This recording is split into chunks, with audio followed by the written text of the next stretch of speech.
My best friend is jealous I married a rich guy. She invited me hiking, plotted against me, hoping to replace me. But things didn't go as planned, we both ended up falling off a cliff. When I woke up, we had both been reborn, just before college graduation. My friend immediately ran to my husband-to-be from my past life, trying to win him over. She wanted to steal my life. I just shrugged and laughed. Since she's made her choice, she better not regret it. My husband, Tommy, is the illegitimate son of the chairman of K Group. After we got married, he was suddenly taken back into the family. Later, he even became the CEO of K Group. And I went from a regular worker to a glamorous socialite. On the other hand, my college roommate Joan was a renowned beauty at our school. With her stunning looks, she jumped into the entertainment industry right after graduation and got some fame through a talent show. Unfortunately, Joan was all looks. She couldn't sing, dance, rap, or act. In the entertainment biz, beautiful faces are a dime a dozen. Joan soon got lost in the crowd and faded out of the spotlight. Everyone says I lucked out marrying such a great husband. Joan couldn't get over my good fortune. Because back then, Tommy liked her first. But Tommy was dirt poor at the time, so Joan didn't give him a second glance. When Tommy confessed to Joan, she not only turned him down but also humiliated him. Now, Joan regrets everything. Using a college reunion as an excuse, Joan reconnected with me. She called me all the time, sweet-talking me. At first, I thought she wanted to use my connections to get back into showbiz.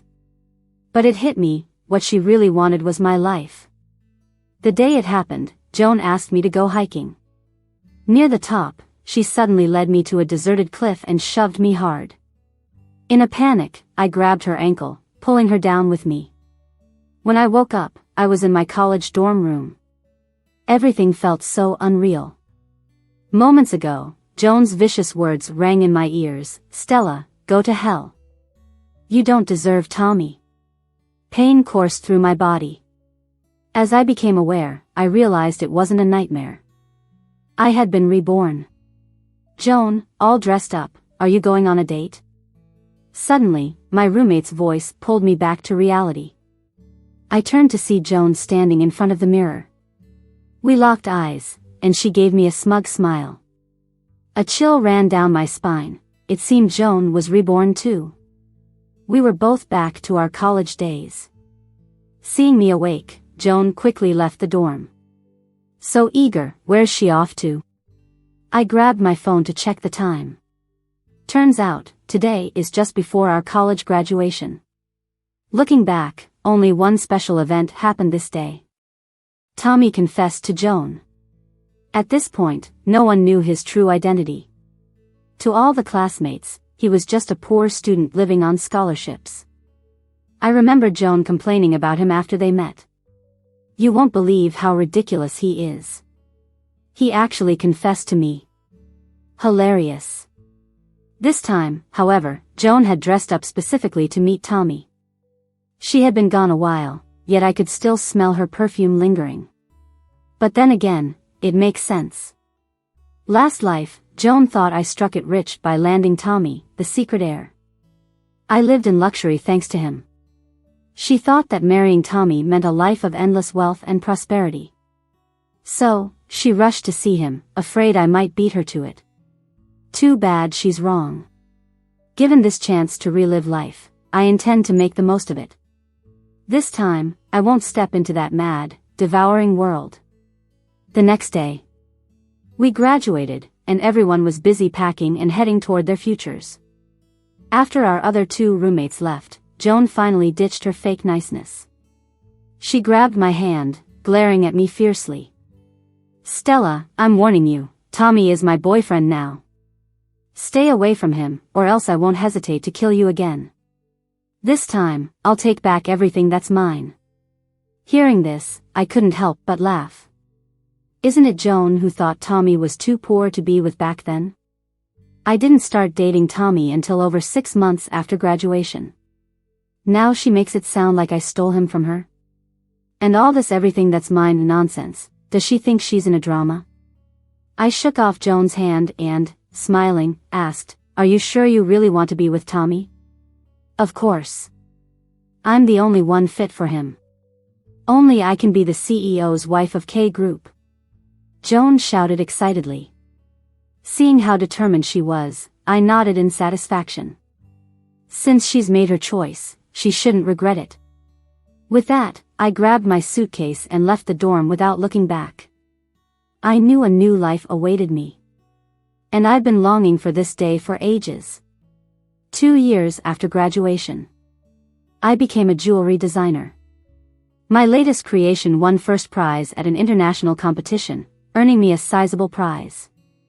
I used the prize money as seed capital to start my own studio. It was a long-held dream of mine. Back in my last life, because of deliberate suppression from Tommy's family, those first 2 years were incredibly tough for us. Forget dreams, when you can barely get by day to day, everything else is just a fantasy. Turns out, they always knew about Tommy, the illegitimate son. But they never meant to acknowledge him or bring him back. I only learned the truth after surviving countless ordeals in my last life.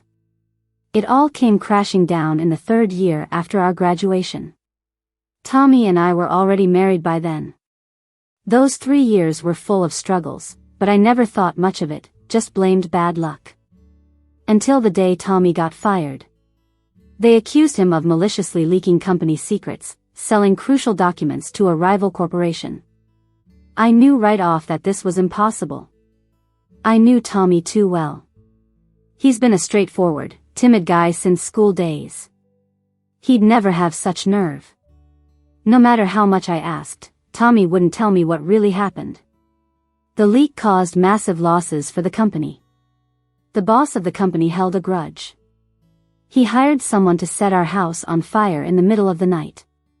We were almost burned to ashes. Tommy and I rented this old, run-down tiny apartment. The entire surrounding area was pitch dark, not a single security camera around. The police investigated all night but didn't find a shred of evidence. So, all the losses fell on Tommy and me to cover. Property here is crazy expensive, and even a run-down place can cost an arm and a leg. I'll never forget that morning. It was freezing cold, and Tommy and I sat on the rooftop in ragged pajamas, broke as a joke. Tommy smoked 8 cigarettes in half an hour. Then, with a hoarse voice, he said to me, Stella, I'm sorry. I really don't think we can make it through this. Maybe we should just jump together. Tommy, you're such a coward. Back then, I thought Tommy was easygoing and honest, which is why I chose to date and marry him. Later, I saw right through him. He's just a coward, weak and spineless. When things go wrong, he just wants to escape, even seeking death as a way out. I immediately tore into him, giving him a piece of my mind.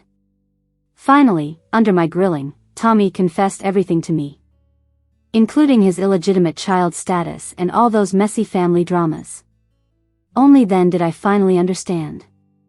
The reason I've had such a rough time these past few years is that I've been on the wrong side of the big players. Actually, Tommy wasn't even the one who leaked the confidential documents. It's just that someone wanted it to be him. So it was.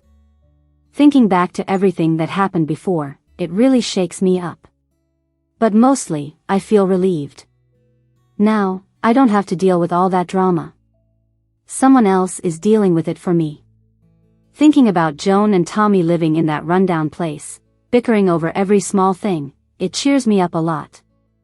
I stand by the floor-to-ceiling window, looking at the lit-up night scene. Suddenly, a flash of fire catches my eye. I thought I was seeing things. But no, focusing on it, I see it's real. A building a few blocks away is on fire. On TV, there's Tommy and Joan again. Reporters are doing a live broadcast from the block where the fire is. There they are, caught on camera, arguing fiercely behind the reporter. What a spectacle. The fire from my past life happened earlier this time. I quickly hop in my car to go check it out. This kind of drama doesn't happen every day. But the closer I get to the burning building, I start losing interest in the show. A huge fire is consuming the entire apartment complex, its light brightening the night sky that should have been dark. This fire is way worse than the one before. Several police cars, ambulances, and fire trucks crowd the narrow old street. It's packed. People are everywhere, their faces covered in soot, shivering in the cold with only their thin pajamas on. Just like me in the past. I hear a group of older women talking nearby. What a tragedy. The whole home's gone. What am I gonna do now? They definitely have to pay up. If it weren't for that couple making a racket late at night, none of this would have happened. One of the women angrily points down the street, cursing. I follow her finger and spot two familiar faces. Joan is angrily berating Tommy, who just hangs his head, saying nothing. Joan, who was kind of a minor celebrity in the past, used to live the high life. Now she's stuck with Tommy in this miserable situation. I guessed right, her sweet and gracious act wasn't gonna last. I lean in to ask the lady who was speaking, what do you mean this fire is related to that couple? You don't know? That couple's been arguing ever since they moved here. It's all that woman's fault. Always screaming at him, and boy, the words she uses. Today's mess was caused by their fight. I live next to them and heard the woman say it herself. She said if he didn't take her back to his family, she'd set a fire and they'd all die together. That poor guy. He seems decent enough, but how'd he end up with such a nasty woman? Joan, a once adored screen idol, now a villain in the eyes of the neighbors. This is the life Joan chose. When the neighbors mention going back to her family, they probably mean Tommy's family. Looks like Joan is pushing Tommy to take her to his family. She can't handle this tough life and is forcing Tommy to take her back so she can live in luxury. After 2 years, Joan still dreams of marrying rich? Delusional. With someone as spineless as Tommy, there's no way he'd even get through his family's door. Joan, long time no see. If you're here for the drama, you might as well get the full scoop. I walk straight up to Joan, standing right in front of her. She's in a tattered nightgown, and I'm wearing a warm, clean wool coat. When she sees me, Joan almost loses it. She lunges at me like a wolf, grabbing my collar tight. Stella. You ruined me. What did you do?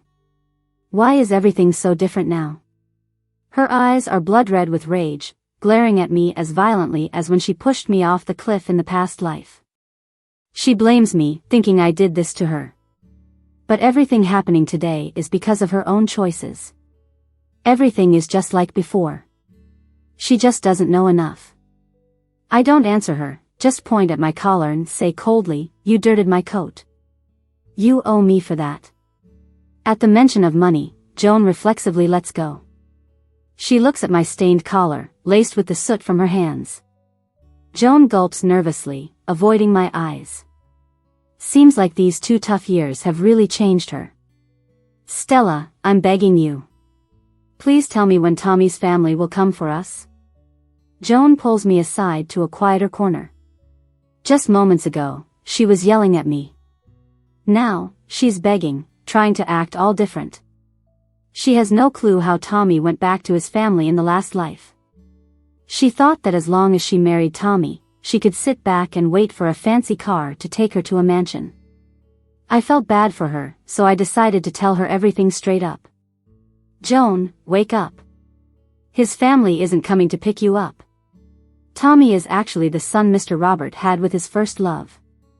Back in the day, Mr. Robert ditched his wife and kid for a better future and chased after his boss's daughter, who is now Mrs. Teresa. Later on, Tommy's family got rich. Mrs. Teresa was afraid Tommy and his mom would try to claim the family fortune, so she sent people to secretly watch them for years. Tommy's mom had a hard time raising him alone, and this constant surveillance made life even tougher. Pretty soon, she got sick and died. Before she passed, she told Tommy everything and urged him to steer clear of his father's family. But Tommy, being young and hot-headed, wouldn't listen. He was determined to prove himself and got into college here.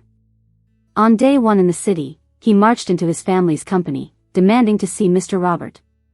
Tommy thought once Mr. Robert knew the truth, he'd have his back and punish the ones who caused his mother's death. But he was way too naive. Sure, Mrs. Teresa was responsible for a lot of bad things. But none of it would have happened without Mr. Robert turning a blind eye.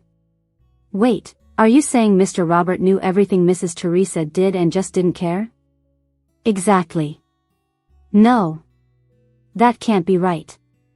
Joan's face turned ashen as the truth hit her.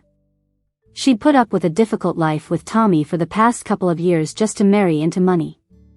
But now, that dream was shattered. And what was left was a wreck they both had to deal with. Behind them, the whole building burned down, leaving them with a debt they couldn't pay off in several lifetimes. Stella, you must be lying. In another life, you guys were taken back home. They even made Tommy the CEO. Joan refused to face reality.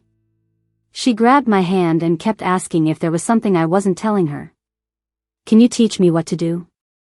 How can Tommy get back into his family? Joan finally wised up. After all this mess, she realized that in another life, it wasn't me riding Tommy's coattails to success. It was Tommy who needed me. Without me, he couldn't have made it through the chaos of his family to become the CEO. Joan anxiously begged me for help. Right now, I'm her last hope. She desperately wanted me to save her, just like back when she wanted me to fall at the cliff's edge. Looking at her pitiful state, I frowned. Let me warn you. Once you go through that door, there's no coming out alive. Joan, you'd better think things through. I've thought it through. I know what I want. Stella, help me. For the sake of our old friendship, you have to save me. If I can't get back in, I'm doomed for life.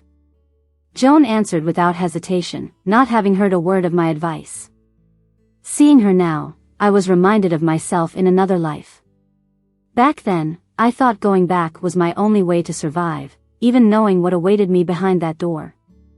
With things as they are, there wasn't much left to say. I told Joan plainly, if you want his family to accept you back, there's only one way. Use public opinion. His family's company is a big deal now. What's the most important thing to these high society types? Reputation. As long as Tommy's identity gets out to the world, his parents, no matter how unwilling, will have to take him back. Mr. Robert wouldn't want his dirty laundry aired for all to see, and Mrs. Teresa wouldn't want the bad stepmom label. In another life, I used this tactic to force them to open their doors to Tommy. Now, I told Joan the same.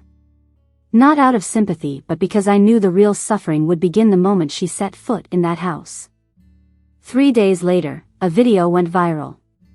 In it, Tommy and Joan were kneeling at the entrance of his family's company, tearfully accusing Mr. Robert of abandoning Tommy's mom. Dad. Mom has been with you since she was 18. How could you leave her like that? Look at Tommy, he's your own son. Can you really leave him out on the streets, without shelter? Dad. I'm carrying Tommy's son, your grandchild. Even if you don't care about us, don't let your grandchild suffer. I must admit, I underestimated Joan's acting skills. When push came to shove, she put on a performance worthy of an Oscar. After all, Joan once dabbled in the entertainment industry. She knew how to leverage public opinion well. She even hired some gutsy paparazzi to blend in with the crowd to film and post the video online. Joan cleverly rode that wave of publicity. Overnight, Mr. Robert's scandal of abandonment topped the trending lists on major platforms. K Group took a huge hit, stock prices plummeted. To save face, K Group's official website released a statement overnight. They held a press conference. Mr. Robert, looking deeply saddened in front of all the reporters, insisted that he never abandoned Tommy and that it was all just a tragic misunderstanding. Tommy, I've been looking for you everywhere all these years. Come back. Come back to your dad. I'll do everything I can to make it up to you. Just as Joan wished. That family finally sent for her and Tommy, bringing them back in grand style. In the first few days, because the whole family reunion drama was such a hot topic, they practically treated Tommy and Joan like royalty, catering to their every whim. Every day, Joan updated her life as a rich lady on some social media platform. Sometimes she'd post over 10 times a day, and every post was about luxury cars, watches, and bags. Most of the comments praised her, expressing envy. Some folks even said Joan was beautiful and lucky, like she'd been cast as the leading lady in a CEO romance story. Of course, there were those who couldn't stand her flaunting wealth and tried to troll, but those comments disappeared quickly. Just my luck. That day, I happened to scroll by Joan's video and looked up to see her right in front of me. I walked into the elevator, and there they were, Joan and Tommy standing side by side. Joan saw me, frowned nervously, then looked away, pretending I wasn't there. I glanced over her designer outfit. Congratulations. Your dream came true. Living the rich life and all, you happy? Hearing that, Tommy looked at me, puzzled. Back in school, we didn't have much interaction, and now it seemed he didn't remember me at all, staring blankly. Seeing him looking at me, Joan instantly became displeased. Like a mama hen, she pulled Tommy behind her, glaring at me fiercely. Stella, you, Joan didn't finish her sentence before the elevator doors opened. I didn't plan to waste time with her and stepped out. But Joan wouldn't let it go and chased after me. Stop right there. She shouted. I ignored her and kept walking. Joan caught up quickly and suddenly snatched my bag. Before I could react, she dumped everything out, phone, sunglasses, wallet, all over the floor. I frowned. Joan, what are you doing? My necklace is missing. I think you stole it. Joan raised her voice, drawing a crowd around us. I couldn't comprehend what Joan was up to now. I sighed. What do you want exactly? Nothing much, just want to make sure you didn't take my stuff, Joan said as she nudged the items on the floor with her foot. Then, she pretended to smile. Looks like it wasn't you. My bad. Childish. Her petty revenge was seriously annoying. Yet she seemed to enjoy it. As I bent down to pick my stuff up, she crouched down next to me. She lowered her voice and smirked. If you're not happy, you can report me. But who do you think the police will side with? Stella, check out who I am now. You can't compete with me. Know your place, don't go after things that aren't yours. Or else you'll pay the price. If Joan had a tail, it would be sky high right now. Seeing her smug look, I actually found it sad. I kindly advised her, if I were you, I'd be more low-key. After all, what you have now could disappear any moment. With all my heart, I was showing her pity because she was being so foolish. But Joan seemed to misunderstand my intentions. She thought I was cursing her. She was livid, her face turning ashen, while she gritted her teeth and threatened me. Stella, don't think that just because you helped me once, I'll be grateful forever. I took back what's mine. You better behave. If I find out you still have thoughts about Tommy, I won't let you get away with it. To me, getting rid of you is as easy as squashing an ant. After all that's happened, Joan hadn't changed a bit. She's still the same, arrogant and brainless. Sometimes, I really want to open up her skull and see if her brain is just water sloshing around in there. She doesn't even realize the danger looming right over her head. Relax, I have no interest in your husband. I chuckled, unfazed by Joan's threats. Enjoy it while it lasts. Those good days won't be around much longer. Less than a month later, the family reunion hype completely died down. Joan's social media engagements visibly dwindled, and she posted fewer videos.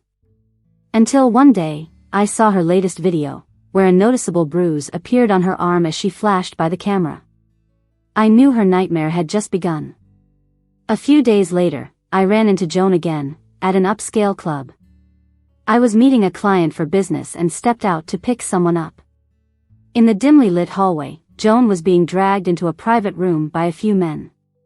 Curious, I followed and peered through the room's glass door. To my shock, Joan was sitting on an older man's lap while he took liberties with her. Even though she looked like she was resisting, she didn't actually fight back. Her thin dress was almost being torn up to her waist. I frowned. If I recall correctly, Joan had mentioned in a video that she was pregnant. But here she was, downing drinks like water, not at all like someone expecting. As I puzzled over this, another familiar face appeared in the room, Carter. How in the world did he end up here with Joan? Seeing him sent chills down my spine. At that moment, everything clicked into place for me. That night, my mind was a total mess. After signing the contract with a client, I couldn't wait to leave. The female assistant with me was on the same route, so she asked me to wait for her by the restroom. I paced back and forth, feeling strangely uneasy. Then, someone staggered out of the restroom and collided with me. I quickly caught her. When I looked closer, I realized it was Joan, but she looked nothing like her old self. Her over-the-top makeup was smeared, hair a mess, with disgusting vomit in it. Her dress was clearly torn, exposing bruises on her arms and shins. Joan looked up at me. When she recognized my face, she abruptly pushed me away. "Why are you here?" She stammered nervously, trying to hide her dishevelment. I got straight to the point and asked her, "Did Carter bring you here?" "You're talking nonsense, I don't understand." She snapped. "Tommy's coming to pick me up soon, get lost." Joan, wobbling on her heels, walked away. As she turned around, I noticed several burn marks on her back from a cigarette, which immediately caught my attention. Watching her go, I couldn't help but sigh. "Joan, do you regret it?" I asked calmly. She froze upon hearing that. After a moment, as if trying to prove something, she turned around and waved her wrist at me. "Regret? Why should I regret?" "Look, it's the bracelet Tommy gave me yesterday. It's the latest design by the famous jewelry designer Stella, someone as poor as you could never afford something like this in your lifetime." The pearl bracelet on Joan's wrist was indeed pretty, but I wouldn't spend money on it because I designed it myself. It was a promotional gift for my new brand's launch. A few hundred of these bracelets were being given out daily at malls. Yet, it became Joan's only source of pride to boast about, and I couldn't help but feel sorry for her. That night, I had a nightmare. In the dream, a disgusting man, reeking of alcohol, barged into my room and climbed onto my bed. He tore up my pajamas, took liberties with me, and humiliated me. I tried desperately to resist and struggle, but my limbs felt nailed down, unable to move. I opened my mouth to scream for help, but no sound came out. The man's rough palm covered my mouth and nose, making it hard to breathe. I don't know how long it took, but just before the suffocating agony completely destroyed me, I screamed, "Help me!" and woke up. My mind gradually returned to rationality in the darkness. I turned on the light, confirming I was safely in my bedroom. At that moment, I was incredibly grateful. After a while, one day, while sketching designs, I got a call from an unknown number. "Stella, I need to see you." It was Joan's voice, sounding a bit rough. I arranged to meet her at a cafe in a bustling area. Despite the scorching weather, Joan wore long sleeves and pants, with a scarf wrapped around her neck. As soon as she spoke, her eyes reddened. "Stella, you have to save me. I regret it, I really do." She reached out to grab my hand tightly, and shockingly, all her fingernails were gone. I gasped, "What happened?" I asked her. "Haven't you guessed it? It's Carter. That pervert, he won't let me go." Carter. If I had to pick the most revolting among the family, he would be it. Outwardly, he seemed like a refined heir of K Group, but deep down, he was a genuine creep. He was a womanizer. In the past, as far as I knew, almost none of the maids working in his household could escape his clutches. As Carter grew more discontent, after his brother Jack entered showbiz, Carter often had Jack introduce female stars to him. Mr. Robert and Mrs. Teresa, long accustomed to their son's antics, not only did nothing but even aided him. Each time, they cleaned up after Carter's mess. Carter, the devil in human skin, just carried on his evil deeds unchecked. Joan had a naturally great appearance. I had always known that once she moved into that family, Carter would never let her go. What I didn't expect was that Joan not only didn't resist, but even actively cozied up to him, thinking he genuinely liked her. With everything already at this point, a crumbling Joan spilled everything to me. Tommy is such a wimp. He's got no future. Obviously, he's a young master, but lives worse than a servant. I couldn't stand living like that anymore. She cried. Later, Carter approached me, gave me gifts, took me on dates, and I honestly thought he was serious about me. He was nice at first but soon got bored. He started passing me around to his friends and clients. To him, I wasn't even a person, just a tool to win favors. Joan cried, her tears falling into the coffee cup and disappearing. What she said was almost identical to what I had guessed. I felt no sympathy for her. With a jerk like Carter, women were just toys for amusement, and Joan willingly threw herself at him. It baffled me how she didn't realize her stupidity sooner. All of this was her own choice. It was her own doing. I sipped my coffee and asked Joan, "Weren't you pregnant? What happened to your baby?" "The baby." At the mention of it, Joan cried harder. While sobbing, she spoke, barely comprehensible through her tears, "The baby's gone, it's all Carter's fault." She suddenly gripped my hand again, her eyes red and desperate. "Stella, please help me. You know Carter, that jerk, he's not even human. Look at what he and his cronies have done to me. If this continues, I'm going to die." I saw true despair in Joan's eyes. If she wasn't truly desperate, she'd never beg for help like this. But unfortunately, she was going to be disappointed this time. "I can't save you. Haven't you heard that saying? You make your own bed, now lie in it." I pulled my hand away coldly. Hearing my response, Joan's sorrowful expression turned vicious. She wiped her tears away, glaring at me fiercely. "Stella, who are you trying to fool here? Don't act like you're all high and mighty. I bet Carter's had his way with you too, right? You live under the same roof with that psycho. No way he'd let you off." Joan shouted, not caring that others could hear her. Instantly, people at nearby tables turned to look at us. Her words were like sharp knives, jabbing at my heart. They weren't fatal but opened a wound I'd rather not revisit. Those awful memories came rushing back. I clenched my fists. Yeah, that nightmare was real. It all truly happened in my past life. Just a month after Tommy and I moved home, Carter turned his dirty hands on me. He had the maid drug my evening drink and assaulted me. To this day, those events remain a nightmare I dare not revisit. But now, Joan had ripped that barely healed scar wide open. "Hit the nail on the head, huh?" Joan laughed as if my shared misery brought her some comfort. I found it pitiful. After a brief pause, I spoke, my voice steady. "Joan, you want to get away from Carter, right? I can give you another way." "Really? What way?" Joan's eyes lit up instantly. Knowing Carter, he must have some dirt on Joan, forcing her to obey him. There was only one way Joan could break free in this situation. "If he dies, you're free." I wasn't joking. After what happened in my previous life, I truly wanted Carter dead. But I didn't succeed. Still, I did manage to destroy his manhood with scissors. Carter ended up in ICU for a week, almost losing his life. Mr. Robert and Mrs. Teresa, after some deliberation, decided to keep things quiet. They weren't stupid. They knew too well the damage a scandal could cause K-Group. So, even though Carter lost an important part of himself, their family's reputation remained intact. Thinking back on my past life, I still felt fear.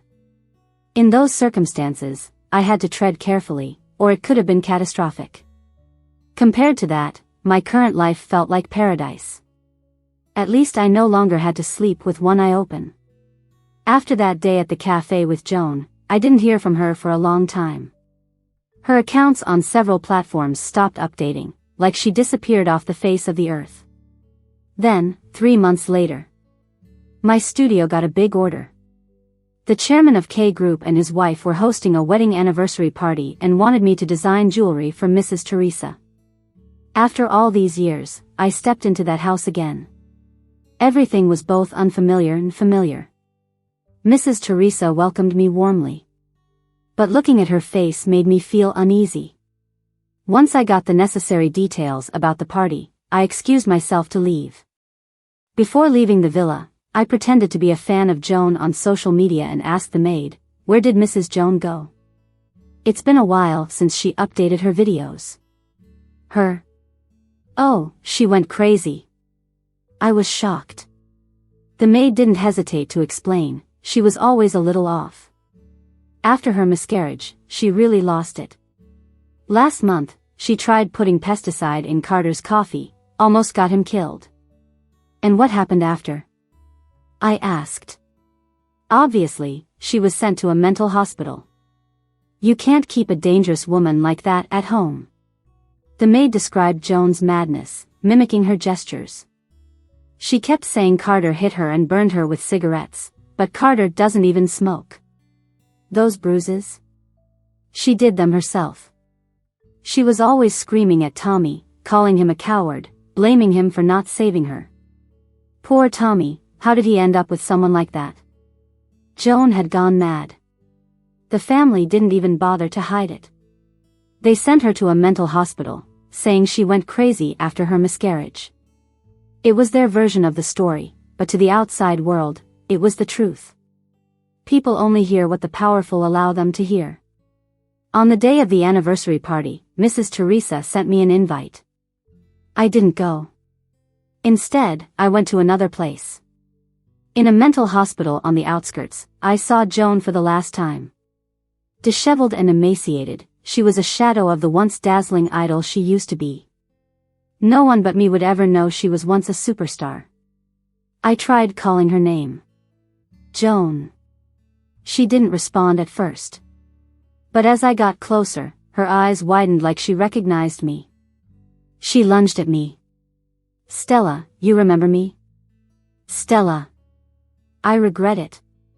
I regret it. Please, help me. I'll give Tommy back to you. I don't want him anymore." Joan suddenly dropped to her knees before me, clutching at my clothes, tears streaming down her face, repeatedly expressing regret, begging me to save her. These words, I was tired of hearing them. Back when there was still time, I tried to warn her with good intentions. But Joan plunged into a dead-end path without hesitation. Now, she's knee-deep in the mess, and no one can save her. 3 years later, K Group's financial issues got anonymously reported, revealing a massive tax evasion scandal.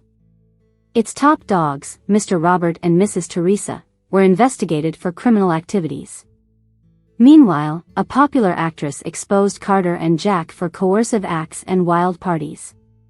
Not long after, K Group declared bankruptcy. Aside from Tommy, the entire Robert family ended up behind bars. The day this hit the news, I visited the psychiatric hospital again. But I couldn't see Joan. The doctor told me she passed away from AIDS early that morning.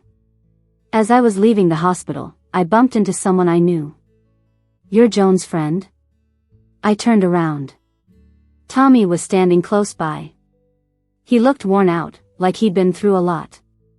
He walked over, noticed the flowers I was holding, and said dejectedly, "Thanks for visiting her. But she's gone now. If you had been braver, like a real man should be, to protect her, she might not have died," I said, looking squarely at Tommy. My words stunned him. He didn't get why I was saying that. He couldn't grasp that it wasn't for Joan, it was for me. Back then, the most heartbreaking thing for me wasn't when my house burned down or when Carter assaulted me. It was when Tommy, my husband at the time, upon hearing about what Carter did, told me, "Stella, let's just bear it. You know we can't take them on. I know this is hard for you, but Dad said if you let it go, he'll make me CFO at headquarters. Plus, you got Carter hospitalized, right? Take that as your revenge. So how about we just drop this? Drop it? As my husband, he asked me to just drop it after I was wronged. Is there anything more despairing than that? In that moment, the only thought in my mind was divorcing Tommy and getting the hell out of that living nightmare. But I refused to accept that. Plus, I knew leaving the Robert family would mean Carter could easily retaliate. I'd be defenseless and have nothing. So I decided to stay low and plot my comeback. To keep me quiet, Mr. Robert offered Tommy and me executive roles at K Group headquarters. Gradually, by securing projects Carter couldn't, Tommy gained more of Mr. Robert's favor, a fact that clearly displeased Mrs. Teresa. So, the night before Tommy's promotion to VP, someone tampered with our car. They aimed to end us. Little did they know, ever since Carter's setup, I've been sleeping with one eye open.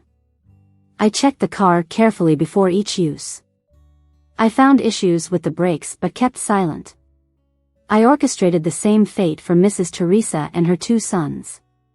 On Tommy's promotion party day, Mrs. Teresa and her sons got into a fatal car accident. Mrs. Teresa and Carter died instantly. Jack was left paralyzed and blind in one eye.